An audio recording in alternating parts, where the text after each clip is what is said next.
আসসালামু আলাইকুম। এটিএন বাংলা সংবাদে সবাইকে স্বাগত জানাচ্ছি। আমি শান্তা ইসলাম।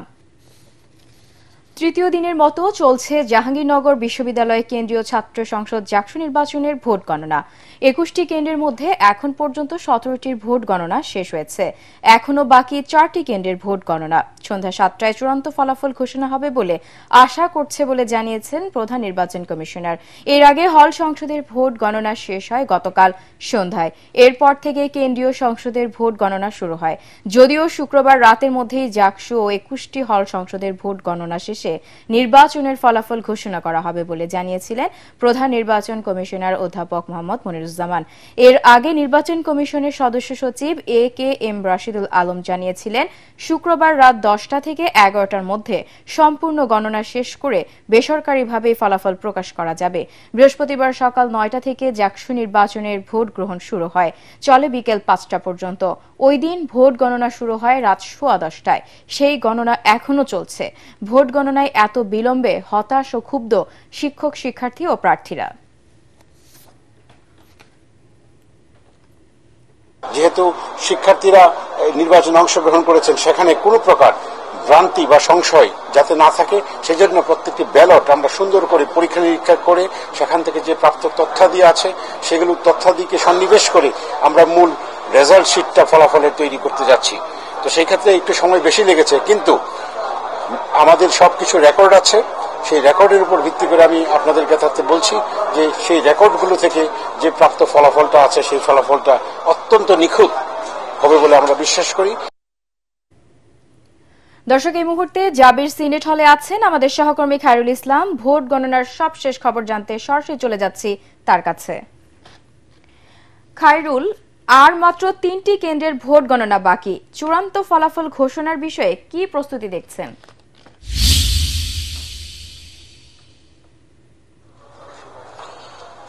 আপনি জানেন যে আসলে এখনো কিন্তু ভোট গণনা চলছে। কিছুক্ষণ আগে কিন্তু জাহাঙ্গীরনগর বিশ্ববিদ্যালয়ের প্রক্টর তিনি আমাদের সঙ্গে কথা বলেছেন। তিনি জানিয়েছেন যে আসলে ২টার মধ্যে এই ভোট গণনা শেষ হবে এবং তার পরপরই প্রধান নির্বাচন কমিশন তিনি কথা বলেছেন। তিনি জানিয়েছেন যে আসলে ২টার মধ্যে ভোট গণনা শেষ হওয়ার পর সন্ধ্যা ৭টার মধ্যে বাকি যে হলগুলো রয়েছে সেগুলো গণনা শেষ করে সন্ধ্যা ৭টার মধ্যে ফল প্রকাশ করা হবে। এছাড়াও তিনি আমাদেরকে আরেকটি বিষয় জানিয়েছেন যে আসলে গতকালকে যে শিক্ষক পদত্যাগ করেছে তার বিষয় এখন পর্যন্ত লিখিত কোনো কিছু তারা পায়নি। সকাল থেকেই আমরা কিন্তু ঘুরছি, বিভিন্ন প্রার্থীরা আসছেন যাচ্ছেন, তারা একটা কথাই বলছেন যে আসলে এত সময় করে আসলে এই নির্বাচনের ফল প্রকাশ করবে তারা আসলে কখনো এটা আশা করেনি এবং তারা ক্ষোভও কিন্তু প্রকাশ করেছেন। সকাল থেকে আইন শৃঙ্খলা বাহিনীর সদস্যরা কিন্তু এখানে দায়িত্বে রয়েছেন। তারা সকলকে নিরাপত্তার জন্য তাদের দায়িত্ব পালন করছেন। আমরা এখন একটু আইন শৃঙ্খলা বাহিনীর বিষয়ে জানতে চাইবো এডিশনাল ডিআইজির কাছ থেকে। একটু আমাদেরকে বলবেন যে আসলে আপনারা কি ধরনের প্রস্তুতি নিয়েছেন এই নির্বাচনকে কেন্দ্র করে? জি, ধন্যবাদ। আমরা তো গত 10 তারিখ থেকে আমাদের পুলিশ এখানে ডেপ্লয় করা আছে, 10, 11, 12, 13। আমরা সার্বিক নিরাপত্তার জন্য আমরা আমাদের যে আইন শৃঙ্খলা বাহিনী, আমরা বিশ্ববিদ্যালয়ের প্রতিটি গেট, সিনেট ভবন এবং অন্যান্য যে গুরুত্বপূর্ণ স্থাপনা আছে সবগুলিতে আমাদের পুলিশ মোতায়েন করা আছে। নিরাপত্তা সংক্রান্তে কোনো ঝুঁকি নাই, কোনো সমস্যা নাই, সবকিছু সুন্দরভাবে আছে। ফলাফল ঘোষণার জন্য সবাই অপেক্ষমান আছে, আমরাও আছি এবং এটা ফলাফল ঘোষণা হবে ইনশাআল্লাহ। যেমনটি আসলে উনি জানিয়েছেন যে আসলে সব ধরনের নিরাপত্তা দেওয়ার জন্য আইন শৃঙ্খলা বাহিনীর বেশ কয়েকটি সংস্থা কিন্তু উনি এখানে দায়িত্ব রয়েছেন। এই ছিল আমার কাছে এখান থেকে সর্বশেষ খবর। খায়রুল, আপনাকে ধন্যবাদ। নেপালে অন্তর্বর্তী সরকারের প্রধানমন্ত্রী হিসেবে শপথ নিলেন দেশটির সাবেক ও প্রথম নারী প্রধান বিচারপতি সুশীলা কার্কি।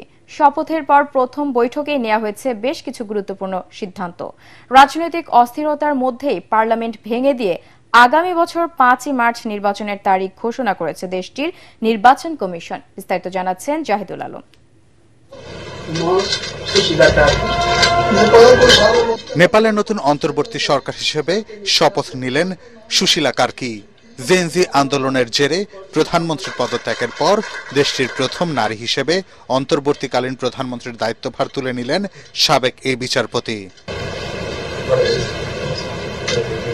এ সময় প্রেসিডেন্টের বাসভবনের সামনে জড়ো হন শত শত মানুষ। কার্কি প্রধানমন্ত্রী নিযুক্ত হওয়ায় উচ্ছ্বাস প্রকাশ করেন তারা। শপথের পরেই কার্কির নেতৃত্বে অনুষ্ঠিত হয় প্রথম জরুরি বৈঠক। এতে জানানো হয় ভেঙে দেয়া হয়েছে বর্তমান সংসদ।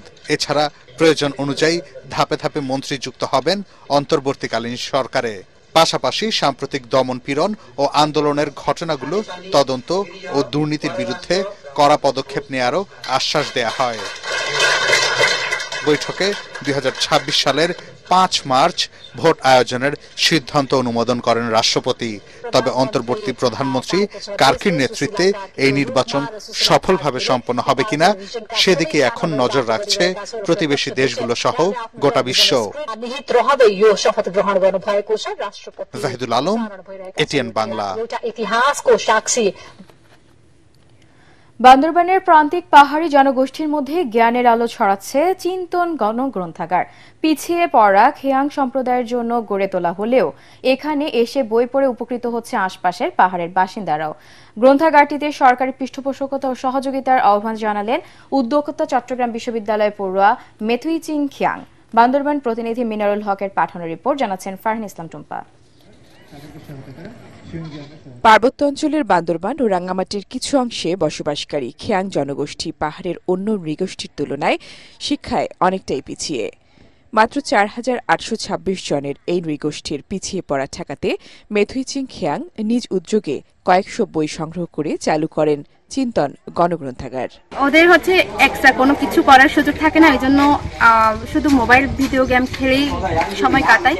এই জন্য আমি চিন্তা করছিলাম ওদেরকে জ্ঞান চর্চা করালে হচ্ছে এদের জীবনটা পরিবর্তন হবে, ওদের চিন্তা ভাবনা পরিবর্তন হবে, ওরা নিজের ভবিষ্যৎটা চিন্তা করবে, একটা ভালো কিছু জায়গায় যাওয়ার চিন্তা করবে। এই গ্রন্থাগারে এসে পড়াশোনা করছে খেয়াং সম্প্রদায় সহ আশপাশের বেশ কয়েকটি পাড়ার ছেলেমেয়েরা। গল্প, উপন্যাস, কবিতা, বিজ্ঞান, প্রযুক্তি সহ নানা ধরনের বইয়ে সাজানো গ্রন্থাগারটিতে শিক্ষার্থী ছাড়াও বই পড়তে আসেন তরুণ তরুণী আর প্রবীণরা। লাইব্রেরিতে আমরা অনেক বই, নানা ধরনের বই পড়ি, আমাদের খুব মজা লাগে। পাঠ্য বই ছাড়া এই লাইব্রেরি থেকে আমরা অনেক জ্ঞান অর্জন করি। নতুন নতুন বই পড়ি এবং বাইরে থেকে যারা আসে তারাও পড়তে পারে। স্কুল পড়া যারা আছে তারা তো বেশিরভাগ মোবাইল গেমে থাকে, বাবা মা অথবা নিজের মোবাইল গেমে থাকে। ওই টাইমটা যদি এখানে সময়টা বই পড়ে তারা ব্যয় করতে পারলে। শহর থেকে ১৭ কিলোমিটার দূরে প্রত্যন্ত গুংগুরু পাড়ার কমিউনিটি সেন্টারে অস্থায়ীভাবে চলছে গ্রন্থাগারটি। গুংগুরুতে যারা বাস করে তারা হচ্ছে খিয়াং সম্প্রদায়, তারা কিন্তু প্রান্তিক পর্যায়ের। তো এই ধরনের লাইব্রেরিকে সরকারিভাবে পৃষ্ঠপোষকতা দেওয়া দরকার। বান্দরবানের মতো প্রত্যন্ত জেলার জন্য এইরকম লাইব্রেরি প্রতিষ্ঠা করা খুবই দরকার। এলাকার সচেতন মহলেরও দাবি, সরকারি পৃষ্ঠপোষকতা পেলে এ ধরনের উদ্যোগ পাহাড়ি জনগোষ্ঠীর জ্ঞান বিকাশে গুরুত্বপূর্ণ ভূমিকা রাখবে। Bureau report, ATN Bangla. খেলার খবর, হংকংয়ের পর রাতে বাংলাদেশের প্রতিপক্ষ শ্রীলঙ্কা। তাদেরকে হারিয়ে এশিয়া কাপের শিরোপা জয়ে আরও একটু এগিয়ে যেতে চায় টাইগাররা। তাই লঙ্কানদের বিপক্ষে মাঠে নামার আগে জয় ছাড়া কিছু ভাবছে না টাইগার শিবির। অবশ্য শ্রীলঙ্কার সাথে মাঠের লড়াইটা বেশ কয়েক বছর ধরেই দারুণ জমজমাট বাংলাদেশের। ২০১৮ নিদাহাস ট্রফির নাগিন ডান্সের ঘটনা থেকেই শুরু করে ২০২৩ ওয়ানডে বিশ্বকাপের টাইম আউট, সবকিছুতেই আগুনে ঘি পড়েছে। তাতে লড়াই হয়েছে আরও বেশি জমজমাট। এর আগের ১৬টি টি-20কে বাংলাদেশ ও শ্রীলঙ্কায় জিতেছে ৮টি করে ম্যাচ। সম্প্রতি লঙ্কানদের বিপক্ষে ২-১ টি-20 সিরিজ জয়টাই আজকে অনুপ্রাণিত করছে লিটন দাসের দলকে। আবুধাবিতে আজ রাত 8:30টায় শুরু হবে খেলাটি। দীর্ঘদিন পর আবারও ক্রিকেটের উত্তেজনায় ফিরছে বগুড়ার শহীদ চান্দু স্টেডিয়ামে। কাল থেকে এনসিএল টি-20 ক্রিকেট উন্মাদনায় মেতে উঠবে এখানকার মানুষ। প্রায় ১.৫ যুগ পর আন্তর্জাতিক এই ভেন্যুতে হবে ক্রিকেট টুর্নামেন্ট। বগুড়া প্রতিনিধি আজিজুল হাকিম রুমনের পাঠানো তথ্য ছবিতে আরও জানাচ্ছেন পরাগ আরমান। উত্তরবঙ্গের আন্তর্জাতিক মানের শহীদ চান্দু ক্রিকেট স্টেডিয়ামে প্রায় 18 বছর পর বড় কোনো ঘরোয়া টুর্নামেন্ট হতে চলেছে। রোববার সিলেট ও রংপুরের মধ্যকার ম্যাচ দিয়ে এখানে শুরু হবে এনসিএল টি20 ক্রিকেট আসর। এরই মাঝে শুরু হয়েছে স্টেডিয়াম সংস্কারের কাজ। শুধুমাত্র রাজনৈতিক বিদ্বেষে আন্তর্জাতিক মানের স্টেডিয়ামটির অবকাঠামো নষ্ট করে আওয়ামী সরকার। এখানে আবারও আন্তর্জাতিক পর্যায়ে এবং এখানে খেলা তারা শুরু করতে পারলো, স্টেডিয়ামকে সংস্কার করে সবকিছু করে। কিন্তু আমি দেখতে পাচ্ছি এখনো ক্রিকেট বোর্ডে এই ফ্যাসিস্ট সরকারের সবাই এখানে বসে আছে। এই জন্যই আমরা বগুড়ার এখনো আমরা বঞ্চিত। তারকা ক্রিকেটারদের অংশগ্রহণে প্রতিটি ম্যাচ হবে রোমাঞ্চকর। তাছাড়া তরুণ খেলোয়াড়দের জন্য নিজেদের প্রমাণের বড় সুযোগ হয়ে উঠছে এই টুর্নামেন্ট। স্থানীয় ক্রীড়া সংগঠকরা মনে করছেন এনসিএল এর মাধ্যমে স্টেডিয়ামে ফিরতে শুরু করবে হারানো গৌরব। এতদিন পর বগুড়া ক্রিকেট ফিরতেছে, আমরা সকল কোচ খেলোয়াড় বগুড়া যারা আছে সবাই আনন্দিত। এই খেলা দেখে আমার যে একাডেমি আছে সেই একাডেমির ছেলেমেয়েরা উদ্বুদ্ধ হবে। এটার মাধ্যমেই আমাদের যে বিপিএল এবং আন্তর্জাতিক যে ভেন্যু, এটা আমরা আবার ফিরে পাওয়ার জোরালো দাবি উত্থাপিত হবে সেখান থেকে। শহীদ চান্দ স্টেডিয়াম হবে এনসিএল এর 6টি ম্যাচ। 4 ছক্কার ফুলঝুরিতে গ্যালারিতে উঠবে দর্শকদের খুশির হেল্লোল। এখানে আবারও আন্তর্জাতিক ক্রিকেট হবে এই আশায় বুক বাঁধছেন ক্রীড়া সংগঠকরা। রাজশাহীকে খুলনাকে তারা কাজে হাত দিয়েছে, বিসিবি জাতীয় ক্রীড়া পরিষদ ফতুল্লাতে কাজে হাত দিয়েছে, বগুড়া কেন হাত দেয় না? বগুড়া কিন্তু বাংলাদেশের মধ্যে সবচেয়ে বেস্ট গ্রাউন্ড হিসেবে আন্তর্জাতিক খেলোয়াড়রা স্বীকৃতি দিয়ে গেছে। বগুড়া সহ উত্তরবঙ্গবাসীর দাবি দ্রুত যেন শহীদ চান্দ স্টেডিয়াম সংস্কার করে আন্তর্জাতিক মানে ফিরিয়ে আনা হয়। Bureau report, ATN Bangla. স্বপ্ন ছিল জাতীয় দলের খেলার। অনূর্ধ্ব 17 দলের ডাক পেয়ে সেই স্বপ্ন আরও রঙিন হয়েছিল চাঁদপুরের তরুণ ক্রিকেটার মোরসালিনের। কিন্তু বারবার সুযোগের দরজা খুলেও আবার বন্ধ হয়ে গেছে তার সামনে। একের পর এক ট্রায়াল, দুর্দান্ত পারফরম্যান্স, সবকিছুর পরও দলে জায়গা হয়নি তার। আরও জানাচ্ছেন এস এম আশরাফ।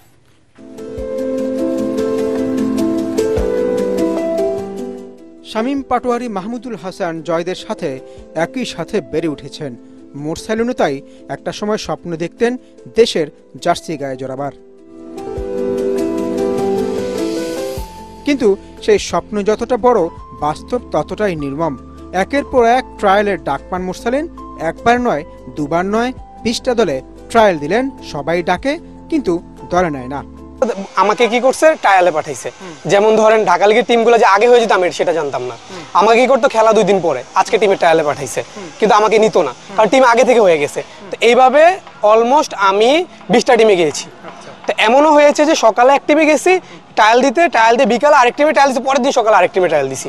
রাজশাহীতে বাংলা ট্রাকুর হয়ে 142 রানের দুর্দান্ত এক ইনিংস খেলার পর তাকে স্বপ্ন দেখান তখনকার বোর্ড পরিচালক খালেদ মাহমুদ সুজনও। কিন্তু আবারও হোঁচট। সুজন স্যার একটা টিম দেয় সেকেন্ড ডিভিশনে, বাংলাদেশ বয়েজে। তো বাংলাদেশ বয়েজে টিম দেয়। তো এমনও হয়েছে যে মানে কালকে খেলা, আজকে আমাকে রেজিস্ট্রেশন করছে সাইফুল স্যার। রেজিস্ট্রেশন করার পরে বলছে যে আগামীকালকে তুমি খেলবা, আগামীকালকে তুমি ম্যাচটা খেলবা। তো আমাকে ড্রেস দিয়ে দেয়, জার্সি দিয়ে দেয়। তো আমি তো রাত্রেবেলা খুব প্ল্যানিং করে ঘুমাইছি যে আমি পরের দিন সকালবেলা ম্যাচ খেলবো বিকেএসপি 3 নম্বর মাঠে। তো তখন হয়েছে কি, তখন আমি পরের দিন গেলাম বিকেএসপি 3 নম্বর মাঠে। তো যাওয়ার পরে বেস্ট 11 ঘোষণা করছে, আমার নাম নেই। তখন আমি ওয়াশরুমে যে কান্না করছি, লিটারেলি আমি হচ্ছে ওয়াশরুমে দেওয়ালে ঘুষি মারছি, ঘুষি মেরে হাত পাড়ায় ফেলছি। আমার মানে এত কষ্ট লাগছে। তবে গল্পটা এখানেই শেষ হয়নি। একজন ক্রিকেটার হওয়ার যাত্রাটা কতটা কঠিন, মোরসালিনের কণ্ঠে তা বারবার ফুটে ওঠে। রূপালী ব্যাংকে আমাকে টানা 15 ম্যাচ ড্রপ করে রাখছে, টানা 15 ম্যাচ ড্রপ। এক ম্যাচ সুযোগ দিছে লাস্টে, তাও যে উইকেট কিপার ছিল সেই উইকেট কিপার জ্বর হওয়ার কারণে। সে উইকেট কিপার এত বাজে করতেছিল, আমি ডিজার্ভ করি একটা ম্যাচ। আমি খারাপ খেললেও ডিজার্ভ করি, কেন জানেন? কারণ সে ওই বছর ফর্মে ছিল না। সে 9 ম্যাচে মাত্র 48 রান করছিল, তারপর তাকেই কন্টিনিউসলি সুযোগ দেওয়া হয়েছিল, আমাকে দেয়নি। তাই আমি আরো বেশি হতাশ হয়ে গেছিলাম। চাঁদপুরের প্রতিভাবান এই তরুণ আজও লড়াই করছেন নিজের যোগ্যতা প্রমাণের। তার গল্প আমাদের মনে করিয়ে দেয় কিভাবে এদেশে প্রতিভা জন্ম নিল সিস্টেম আর অবহেলায় ধ্বংস হয়ে যায়।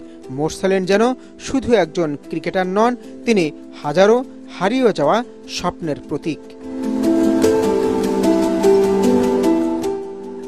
S M Ashraf, ATN Bangla.